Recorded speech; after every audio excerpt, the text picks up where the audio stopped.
आज की वीडियो में देखेंगे क्लास 10th की बीपीटी थ्योरम। इसको थैलेस थ्योरम भी कहते हैं क्योंकि इसकी रचना किसने की थी? थैलेस नाम के व्यक्ति ने की थी, इसलिए इसको थैलेस थ्योरम भी कहते हैं। तो थ्योरम है हमारे पास, if a line drawn parallel to one side of triangle to intersect the other two sides are divided in same ratio. इसमें हमें क्या दिया हुआ है? एक ट्रायंगल दिया हुआ है एबीसी। हमें क्या प्रूफ करना है कि अगर किसी एक साइड के एक लाइन ड्रॉ की जाए पैरेलल, लेट सपोज हमने डीई पैरेलल ड्रॉ करी किसके? बी सी के, तो जो डीई है वो बची हुई जिन भी दो साइड को डिवाइड करेगी, इंटरसेक्ट करेगी, वो इक्वल रेशो में इंटरसेक्ट करेगी। दैट मीन्स ए बी की रेशो बराबर होगी ए सी के। ए डी अपॉन में डीई बराबर होगा ए ई अपॉन ई सी के। ये हमें प्रूफ करना है। हमें क्या गिवन में है? गिवन में हमारे पास है ट्रायंगल ए बी सी जिसमें हमारी जो डीई है वो पैरेलल है बी सी के। हमें प्रूफ करना है कि जो ए डी अपॉन में बी डी की रेशो है वो बराबर है किसके? ए ई अपॉन में ई सी के। ये हमें प्रूफ करना है। तो इनको प्रूफ करने के लिए सबसे पहले हमें कंस्ट्रक्शन करनी पड़ेगी। तो हमने कंस्ट्रक्शन की, join BE and C D. सबसे पहले हमने बीई एंड सी डी को मिलाया, उसके बाद draw E N perpendicular A D. EN को परपेंडिकुलर ड्रॉ किया AD पर एंड DM परपेंडिकुलर AE और DM को परपेंडिकुलर ड्रॉ किया AE पर।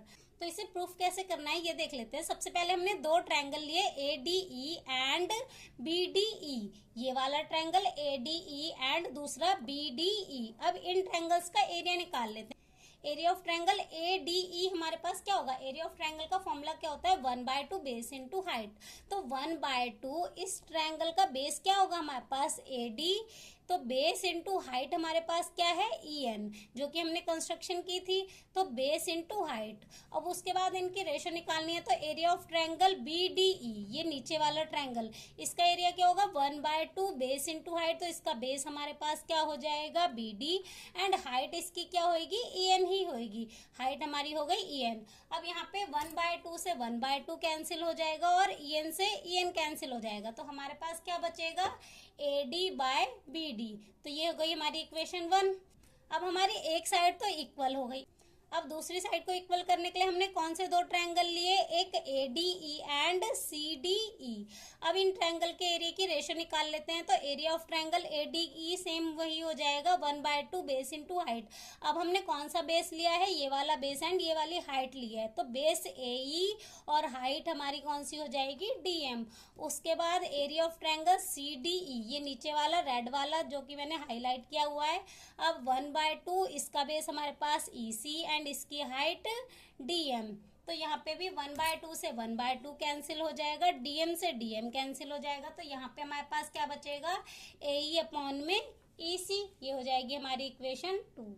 अब यहाँ पे हमें कंक्लूजन क्या मिला? आपने 9th क्लास में पढ़ा होगा, जब दो पैरेलल लाइंस के बीच में एक ही बेस से दो ट्रायंगल बनते हैं तो उनका जो एरिया होता है वो क्या होता है? इक्वल होता है। दैट मीन्स हमारे ये जो दो ट्रायंगल्स हैं CDE एंड BDE, इनका एरिया क्या होगा? इक्वल होगा, क्योंकि ये दो पैरेलल लाइंस के बीच में एक ही बेस से दो ट्रायंगल बन रहे हैं।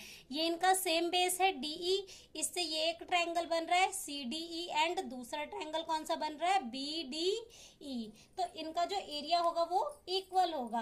रीजन क्या आ जाएगा? Area of triangle same base between same parallel. और इक्वेशन 1 एंड 2 से हमें क्या मिला था? फ्रॉम इक्वेशन 1 एंड 2, इक्वेशन 1 हमारी क्या बनी थी? AD/BD की रेशो बराबर है AE/EC के।